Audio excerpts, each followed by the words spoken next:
Why is it that even when you know you're not separate and that there's something to this whole non-dual thing, you still feel separate? The knowing does not align with experience. So then the temptation arises, or the desire, to get rid of the separate self. So one hears teachings about losing the separate self, and you say, well, that sounds lovely, but I still feel separate. Therefore, I am not non-dual. I have not attained this thing called non-dual awareness. But what if that feeling of separation never really goes away? And if that separation, in fact, is part of the non-dual experience as a whole? Because the feeling is to want to withdraw into that pure formlessness, where everything appears blissful, and yes, it is.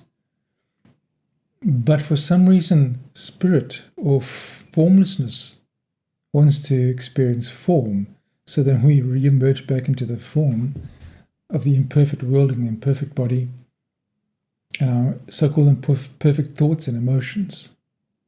So there's the saying, Jiva is Shiva, and Jiva is your individual soul, where Shiva is the God. But they're not separate. They're one being, viewed from different angles. So Shiva wants to exist as Jiva, which means that the experience of Jiva, of the individual, is not probably ever going to go away. What can happen is that you find a different vantage point from which to experience the experience of being human. And that is not only limited to Jiva, but has the aspect of Shiva as well. So you're both. That's non-dual. Now I'm both. Because the temptation is then to want to be, well, I'm Shiva. I've experienced this once, I need to get there again. I'm Shiva, and I deny Jiva. I deny my personal self. So some of these non-dual teaching as well might, quite innocently, promote the idea that you need to lose your separate self. So we can innocently ourselves look for this date of I am nobody. But of course, you know that the more you look for it, the less it's there. So how would it feel to know that you can let go of that search for not being separate, of letting go of that separate self?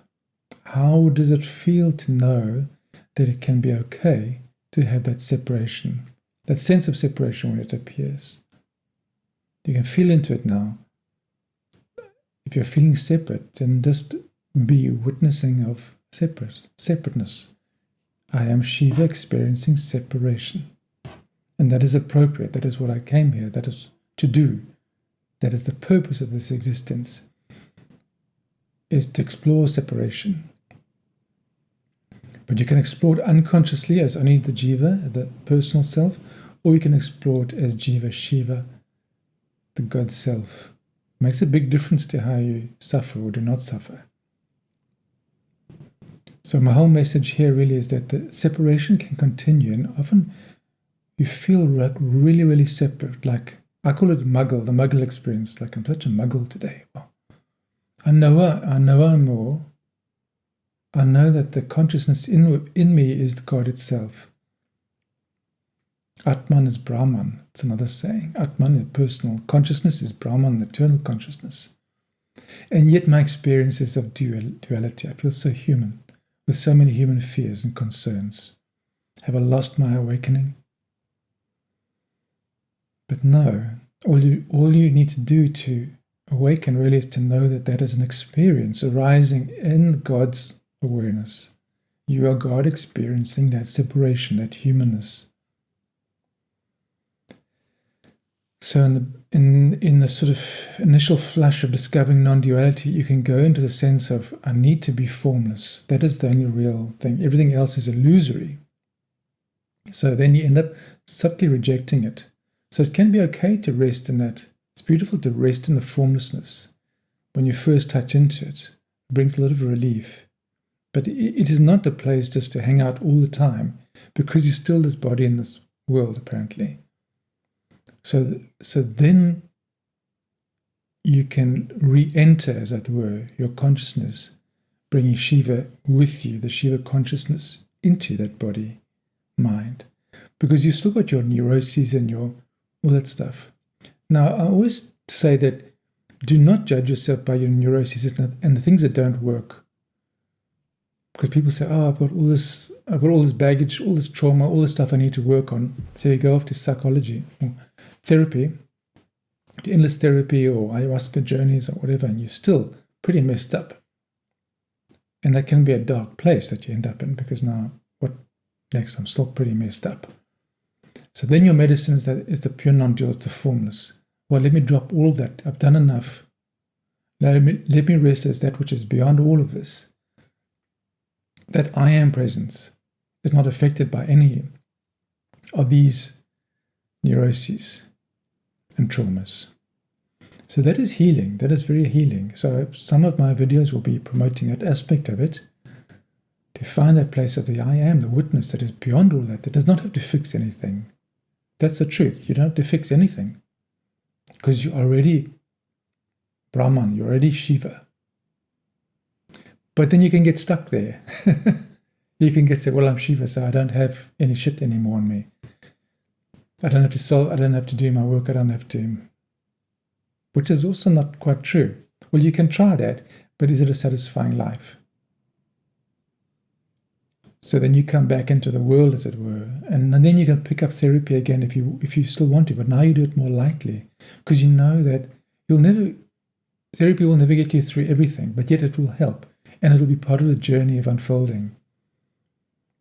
It's like saying, why should I take a trip to the Grand Canyon or wherever to see a beautiful spectacle when I know I'm everything? Yeah, because it's fun, because I'll see something new and I'll experience something new. That is joyful to the spirit. So you can take the sightseeing trip of therapy or ayahuasca journeys or whatever, so that you do that spiritual work.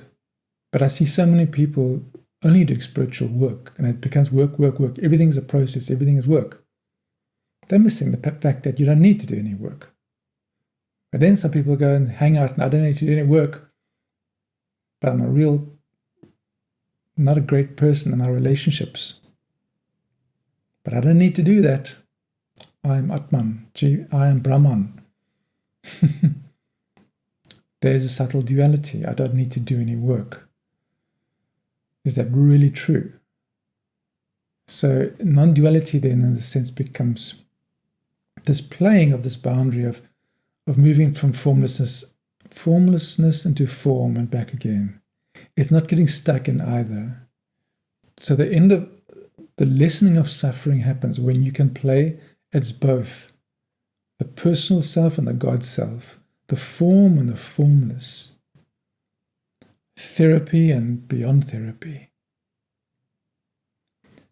There's where your duality starts to crumble. There you will have a sense of, it's not really me doing all of this. And then your sense of self subtly dissolves just in moments, or you're simply not aware of it. You simply don't pick it up. That's all you really need. You don't have to walk around all day feeling, there's no person here. I'm going to talk about myself in third person. This body is speaking. It's not I, Russell. That maybe is too much. I don't think we need that at this stage.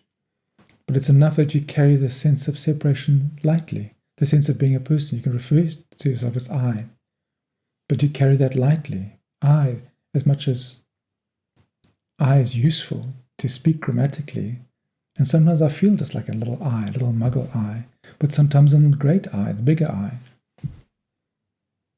So you play between those and you watch what arises. And the real non-dual loss of self for me is simply resting as spacious awareness.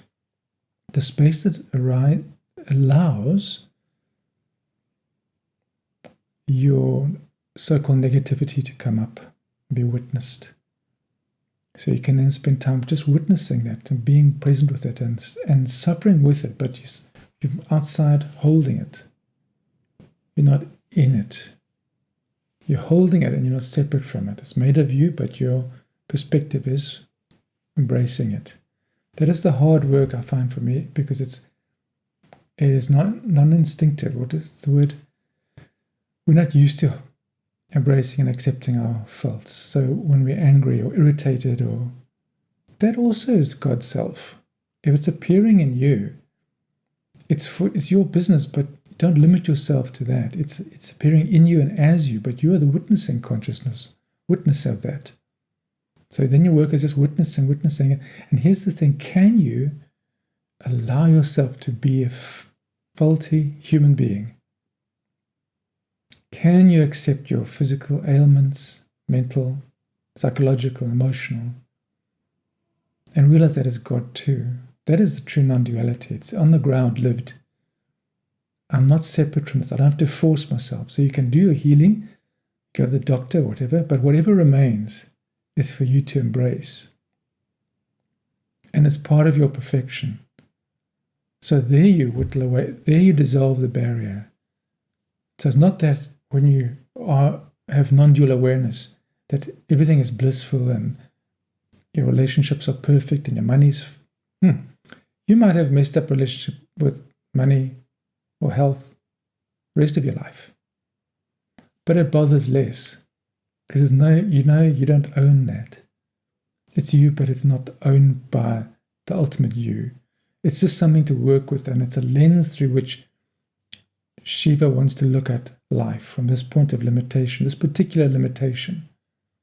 So you can start to accept that. What happens when you accept that? You step out of the sense of wanting to fix, wanting to be like master of everything. And know that you're not master or slave of anything.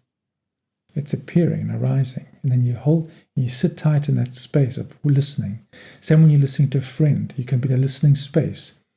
So this is what I teach sometimes with the coaching, like non-dual coaching. You listen as space. And as you listen more and fall into presence, the idea of you as a coach or that person as the speaker dissolves. It's just listening space now. Same as with a friend, even not coaching. Sometimes somebody just wants to talk. And to receive them is the greatest gift you can give without trying to fix them. Receive without fixing. You can listen and receive without judging. And you're listening internally to your own stuff. And that way there's not a friend and there's not you. There's just a listening. There's no trying to fix. And that is a subtle dissolving of the personal self. You won't run around saying, there's no more self in me anymore. No, it'll just suddenly, you just don't pick it up. It's just not obvious. And when the conversation ends, then you solidify again into separate forms. That's how you live that non-dual perspective in the daily world. Does that make things easier if you lasted this long on this long video? Do tell us how it was for you, and like and subscribe to help share this with more people. And put this into practice. Let me know how it is, and see you next time.